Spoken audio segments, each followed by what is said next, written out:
My mother-in-law surprised me by saying, "I'm leaving with my son's new wife, so you'll take care of my husband from now on." It shocked me because it meant she was supporting her son's affair. It also seemed like my husband and mother-in-law planned to live with his mistress. But my father-in-law, who needs care due to his wheelchair, was left behind. Feeling torn between anger and responsibility, I couldn't abandon him. Just when I felt lost, my father-in-law suddenly stood up. "My name's Linda, and I'm turning 30 soon. I've been married to Tom for 3 years. At the start, we'd laugh over silly stuff daily, but lately our talks have dwindled. Is this what they call familiarity? We've moved from passionate love to craving stability. Our marriage is steady, but each day feels routine." About a year ago, Tom's overtime skyrocketed. He claims work got busier out of the blue. He never traveled for work before, but now he's gone every few months. Still, he provides for us, and I work too, so I'm not dwelling on him all the time. Sometimes he's home early, and we share dinner, filling the gaps. To outsiders, we might seem like a loveless couple, but that's not true.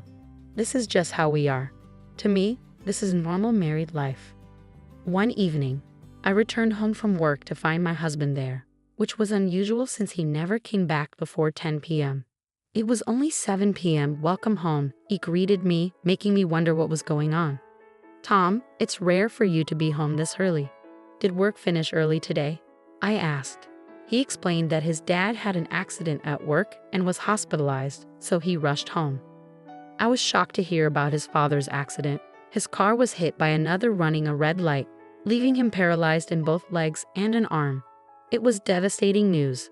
My father-in-law, who loved outdoor activities like hiking and fishing, would now be confined to a wheelchair. He always treated me like his own daughter and offered help whenever needed. Seeing him in this condition was heartbreaking. My husband learned about his father's accident from his mother since he works at a different company than his father. He seemed frustrated because he couldn't visit his dad right away. I was also deeply saddened by the news of my kind father-in-law's wheelchair-bound condition. But amidst the shock, my husband turned to me and said, "Linda, Mom needs a favor regarding Dad." "What does she need?" I asked. "She's asking if we can help take care of him together. Your mom's getting older. It might be tough for her alone, so she thinks we can assist together," he explained. "So we have to move in with your parents?" I questioned. "Yes, we do. There's enough space for us at their place. Is that okay?" I hesitated to answer. While I cared deeply for my father-in-law and loved him, agreeing to suddenly become his caregiver was daunting, considering I had no prior experience with it. I do care about my father-in-law, but I have a job. Being suddenly asked to become a caregiver leaves me unsure. I rack my brain for alternatives, but nothing seems feasible. He senses my hesitation and grasps my hand, pleading, "Linda, I know it's tough and new, but if we rely solely on Mom, she might struggle too. It's going to be hard." "I work too," I respond. "I want you to quit your job, Linda, and focus on caring for Dad alongside Mom. I'll handle our expenses." "Quit my job?" I'm taken aback. "Yes, I'll provide for us. Please, Dad in his wheelchair and Mom needing care. They both need your help." Tom kneels before me, pleading repeatedly. Seeing his desperate expression, it was tough for me to turn him down. So I followed his advice and quit my job to care for my father-in-law. As we settled into our new living arrangement, one evening during dinner, my husband suddenly stood up. He announced his plan to take over his father's company and become its president. My father-in-law appeared surprised but secretly pleased at his son's decision. With tears in his eyes, he addressed Tom. "I can't believe you're saying this. You always said you wouldn't work at my company." "Well, I was just hesitant before. But in this situation, I can't leave the company unattended, can I?" Tom responded. "Thank you," his father-in-law said sincerely. Concerned about the company's future, I contemplated leaving it to someone I trusted. When Tom expressed his willingness to take over, I felt reassured and agreed. "I knew you'd accept." "I'll do my best as a son," he promised. "Please do. Ensure a good working environment for my employees," I requested. "Of course," he assured me. With this understanding, Tom assumed the role of president while I became the chairman. Despite the traditional retirement connotations of the chairman position, there was still much work to be done. However, I soon realized that Tom was effectively running the entire company, leaving only my name behind. 2 months flew by since Tom became president. During this time, he started coming home late every night. Initially, I chalked it up to him adjusting to the new role, but it seemed odd to work overtime consistently for 2 months. Another reason for my growing suspicion was a particular smell he carried one evening when he returned. I found myself unable to sleep, waking up past midnight feeling thirsty. Hearing Tom enter, I greeted him and noticed the scent of soap on him. His reaction to seeing me was suspicious, quickly deflecting my comment about his late hours. "It's late. Are you still awake?" he asked. "Yes, I couldn't sleep," I replied. "You're still working late, Tom," I pointed out. "Oh, just leave it. Taking over Dad's business was sudden, and I'm struggling to grasp it all. It's only been 2 months, so it's understandable," he explained defensively. "I'm heading to bed now. I'm exhausted," my husband announced, swiftly making his way to the bedroom, the scent of soap trailing behind him. Suddenly, I grabbed his arm, my tone firm. "Tom, who have you been working overtime with every day? What are you talking about all of a sudden?" he replied, clearly taken aback. "You smell like soap," I pointed out. "You're imagining things. I'm just working hard. Don't hassle me with troublesome questions," he retorted, irritation creeping into his voice. His defensive demeanor only heightened my unease. Tom noticed my persistence and sighed heavily. "I wish you'd stop. It's annoying to be interrogated as soon as I get home tired," he complained. "I didn't mean it like that. I was just curious," I explained. "Are you accusing me of cheating? I work hard every day so you can live comfortably," he shot back defensively. "I understand that, but if you have time for such suspicions, you could at least tidy up," I replied. "I don't have time for that," he snapped, stomping upstairs with deliberate noise. As my husband entered the bedroom, he turned away from me and buried himself in his smartphone. Despite my attempts to apologize, he completely ignored me. The following day, my mother-in-law, having been briefed by my husband about the previous night's events, approached me with a stern expression. "Linda, did you accuse Tom of cheating yesterday?" she demanded. "No, that's not true. I simply asked him who he was working overtime with," I clarified. "That's enough to cast doubt on him when Tom is working hard for your sake. Did you consider that?" she scolded. "Of course, I appreciate everything he does. I was just curious," I explained. "Your actions were out of line. What do you hope to achieve by making Tom uncomfortable?" "It's not how a wife should behave," she lectured, dumping all the housework on me before storming off. Despite her facade of sharing household chores, my mother-in-law doesn't hold me in high regard. In reality, I'm the one who handles all the housework and cares for my father-in-law during the day, while she conveniently finds reasons to be out until evening. My father-in-law, who spends most of his time in his room, remains unaware of my mother-in-law's frequent absences. He rarely ventures out except for occasional meetings with company representatives. Additionally, my mother-in-law has warned me, "Don't say anything strange to James and Tom."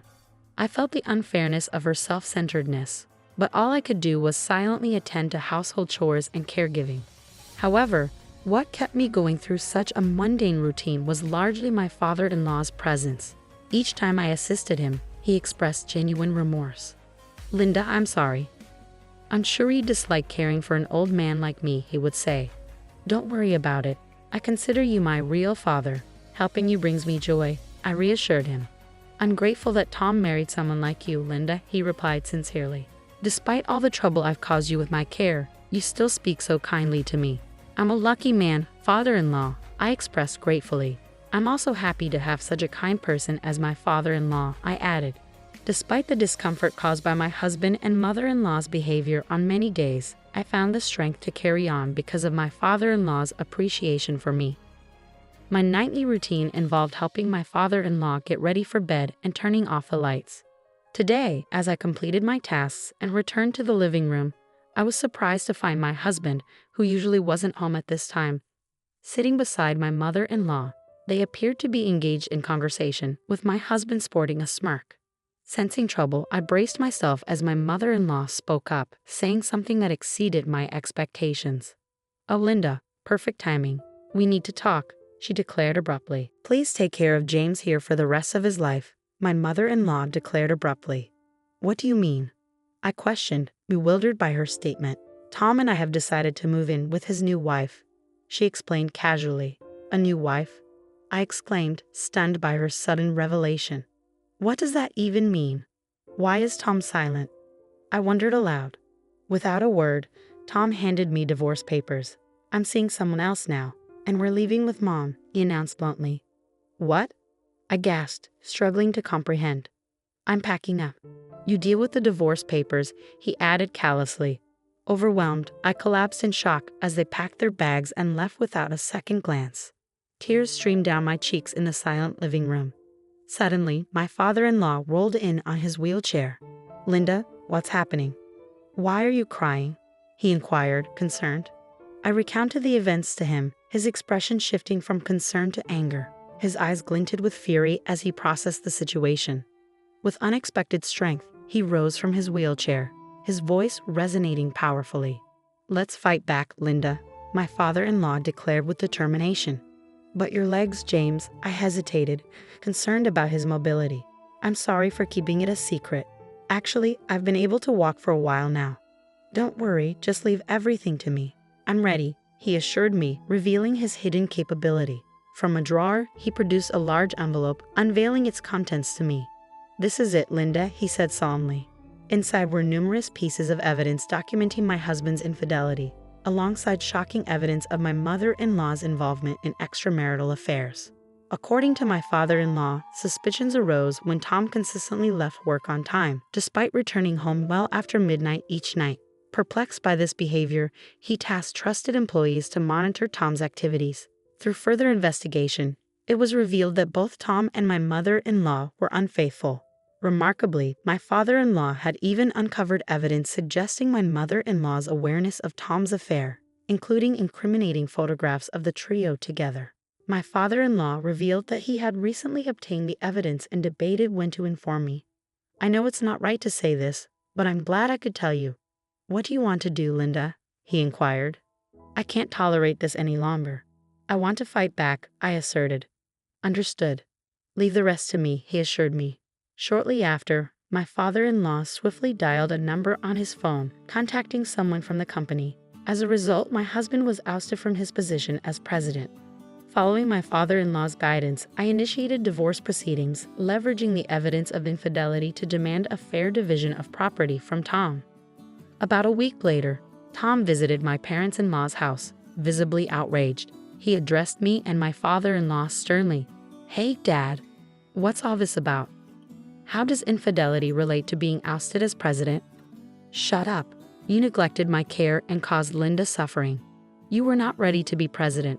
I disown you. You are not welcome in this house, my father-in-law retorted firmly. Tom collapsed to his knees, tearfully pleading with me as I regarded him with disdain. Linda, I beg you. I'm willing to cancel the divorce. Please persuade Dad with me. I'll end things with the other woman if you drop the property division demand, he implored. Even in that moment, his concern remained solely focused on himself. His self-centeredness left me utterly disillusioned. To shake off the lingering gloom, I adopted a bold stance and declared, withdraw the divorce, do you hear me? What are you even saying now? I never wanted it in the first place. I'm relieved to be rid of someone like you. I won't ever return to you, he retorted coldly. So you filed for divorce? I asked, taken aback. Of course. Why should I remain married to someone like you? Your divorce and dismissal as president were entirely your own doing. You reap what you sow, he sneered. What are you talking about? Those divorce papers were just a bluff, I protested. I thought as much. You, your mother, your mistress. I hope you all suffer together. Don't expect any sympathy from me, I snapped, ushering him out and slamming the door shut. Tom's cries echoed from outside. Please help me. I was wrong. I don't want to lose you. Please forgive me, Linda. Dad, don't abandon me, he pleaded desperately. James and I remained silent, unmoved by his pleas. Upon learning of Tom's dismissal as president, his mistress wasted no time in evicting both him and his mother from their home. With no other options, they were compelled to reside in a budget motel for several days. Losing his job drained Tom and his mother's savings, leaving them struggling to make ends meet. They resorted to taking on day labor jobs, but their income was insufficient to cover even basic expenses. Unable to afford rent, they found themselves living hand-to-mouth and sinking into debt. Meanwhile, I continued caring for my father-in-law in his home even after the divorce. "You're welcome to stay here as long as you need," he assured me. Grateful for his generosity, I opted to remain by his side. Recently, he started attending a senior daycare center, allowing me to work while he's away. Though challenges may arise in the future, I'm committed to doing everything in my power to support him.